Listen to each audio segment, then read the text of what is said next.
Aye bang, Siapa lu? aye Mumun bang. Mumun? Gua nggak percaya. Lu bukan si Mumun. Lu maling motor. Nyamar jadi pocong. Jadi abang gak percaya. Gak, gua nggak percaya. Kalau benar lu Mumun, lu buktiin. Hah? Dia muter. Hah? Dia muter. Dia pocong muter lagi. Muter lagi. Dia muter lagi, dimuter lagi. Dimuter lagi. Dimuter. Dua kali muter. Dua kali muter. Pocong. Pocong beneran. Pocong beneran. Tolong, Mak. Pocong beneran, Mak. Tolong, Mak. Aduh, tolong.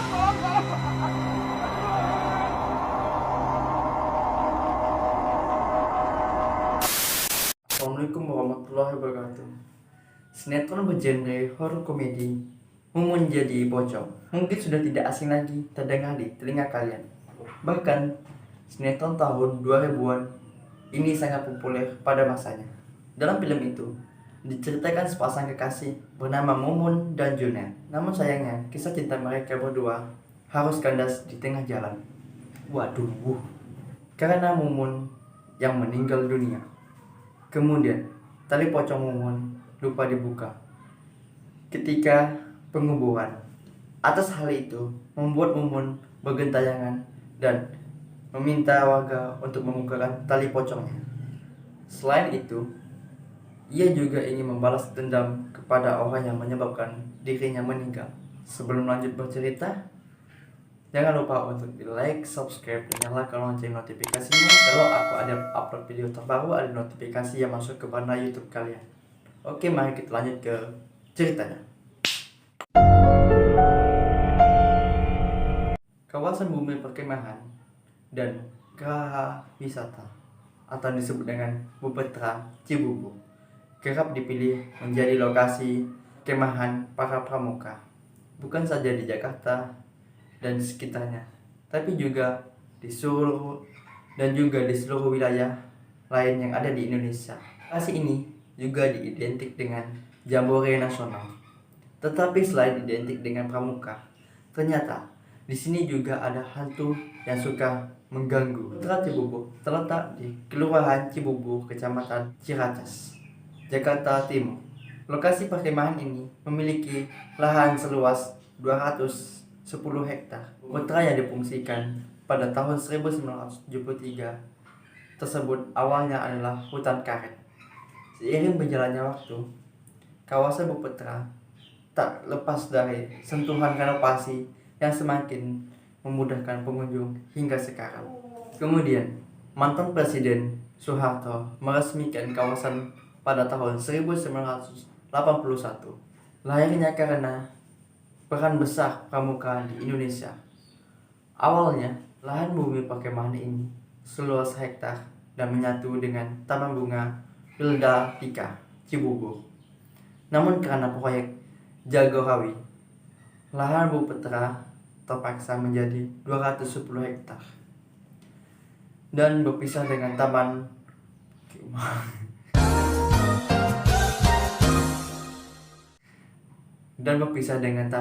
Bunga itu. Saat ini, Bupetra Cibubur terbagi menjadi beberapa bagian, yaitu area perkemahan di hamparan rumput yang bebas seluas 40 hektar.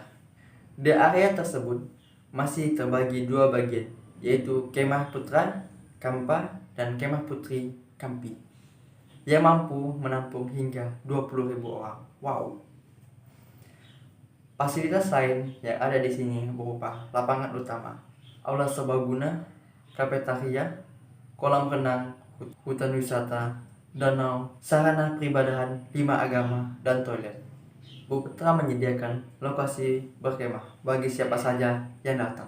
Kegiatan yang bisa kita lakukan di sana bermacam-macam, seperti berkemah, outbound, bermain sepeda air di danau, dan sekedar berjalan-jalan. Sewa lokasi untuk berkemah juga sangat terjangkau. Jangan khawatir jika kita tak membawa peralatan berkemah. Bupetra menyediakan tenda berbagai ukuran dengan harga kisaran 40.000 sampai 300.000. Jika kita tidak ingin berkemah, di sana juga tersedia penginapan berupa wisma yang nyaman. Siapa sangka di balik semua fasilitas yang cukup nyaman bagi pengunjung, ternyata Bupetra Cibubur menyimpan kisah seram dan jadi rahasia umum jika kawasan perkemahan Cibubur angker meski terletak dekat kota besar dan dikelilingi perumahan. Berbagai penampakan kerap muncul hingga membuat sejumlah anggota pramuka jatuh sakit.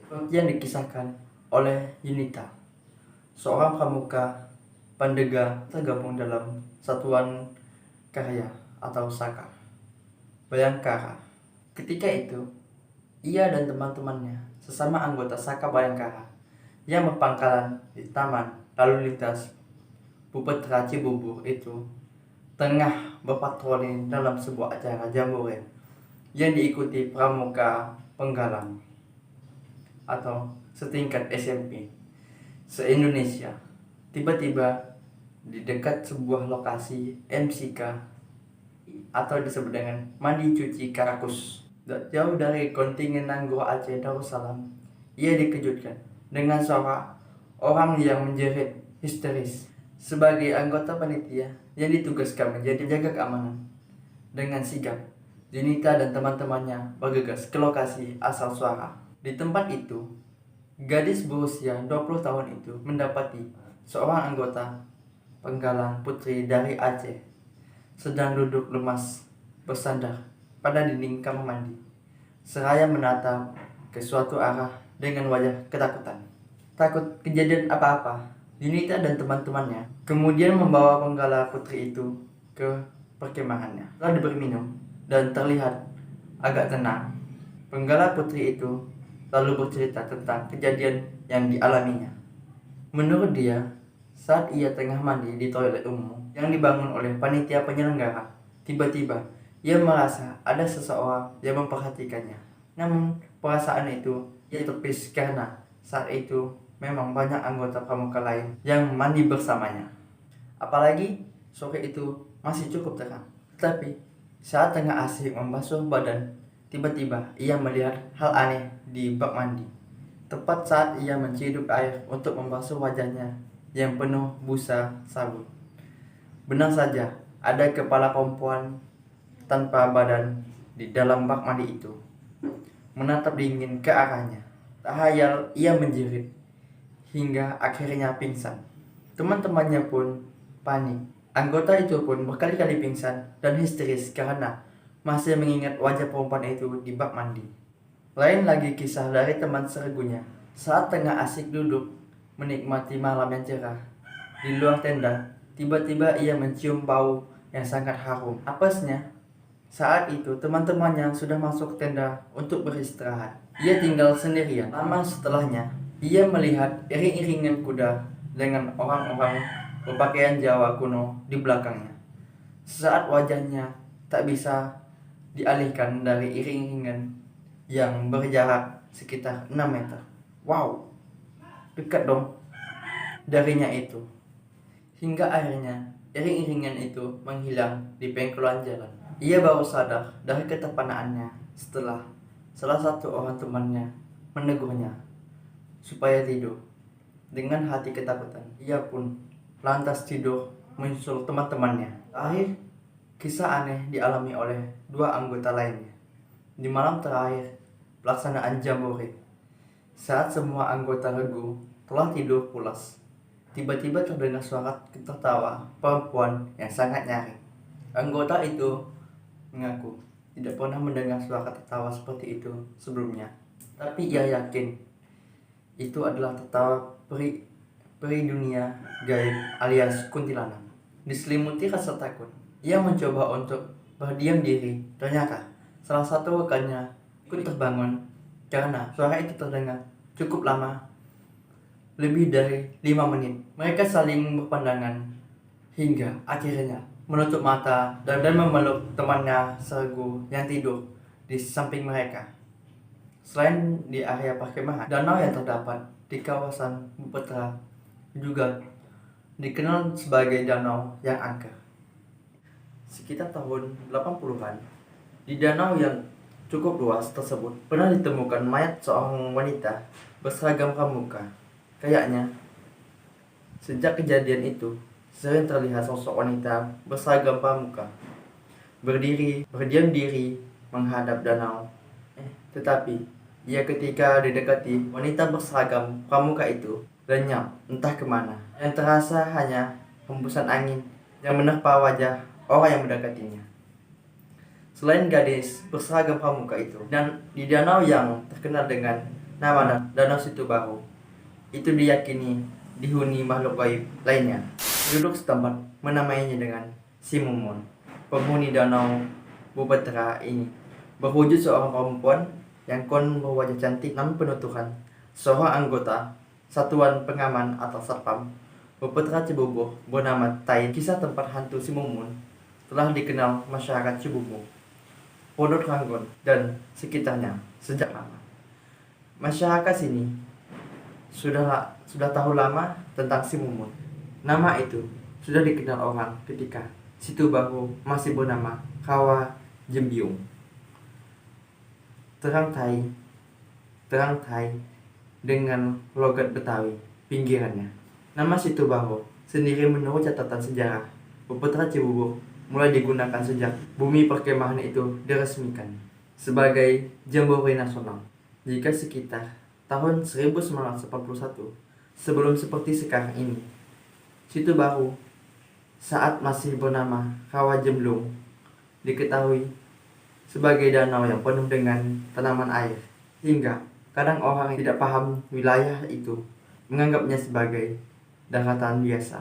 Padahal bisa seseorang menginjakkan kakinya di atas tanaman air yang menyerupai rumput, itu akan terperosok ke dalam air, bahkan bisa tenggelam. Nah, di masa itulah Mumun mulai muncul. Konon menurut cerita penduduk, Mumun tadinya adalah seorang gadis desa yang desa setempat ketahui akan kecantikannya. Suatu ketika, ia dipaksa kawin oleh orang tuanya dengan seorang pemuda, anak orang kaya, karena dia sudah memiliki kekasih. Mumun tidak setuju dengan rencana perkawinannya itu, tetapi orang tuanya tetap memaksakan agar gadis itu menikah dengan pemuda idaman orang tuanya. Karena kesal dan tidak mau dikawin paksa, akhirnya Mumun pergi ke Rawa Jomblang dan memutuskan mengakhiri hidupnya di sana. Sejak itulah arwah kerap muncul di wilayah yang kelak menjadi bumi perkemahan. Sampai tahun 1990-an, hantu Si Mumun masih sering muncul di area perkemahan. Namun kemunculannya tidak mengganggu, hanya sekedar menampakkan diri. Apalagi sekarang keadaan Bupetra Cibubur tidak sepi seperti dahulu, karena tidak jauh dari gerbang masuk Bupetra telah berdiri SPBU, macam-macam restoran, dan berbagai sarana permainan. Hingga kesan angker tidak begitu terasa lagi. Meskipun begitu, para pengunjung terutama para remaja tetap diingatkan agar menjaga tingkah laku supaya tidak terjadi hal-hal yang tidak diinginkan. Kamar Gembira Mumun merupakan film terbaru Indonesia yang akan tayang bulan ini. Film bergenre horor dan komedi. Gimana yang sudah menonton? Silahkan komen di bawah, kasih rating. Kalau kalian suka dengan videonya, jangan lupa untuk di like, subscribe, dan nyalakan lonceng notifikasinya. Kalau saya ada video terbaru, ada notifikasi yang masuk ke beranda YouTube kalian. Okay, see you next time.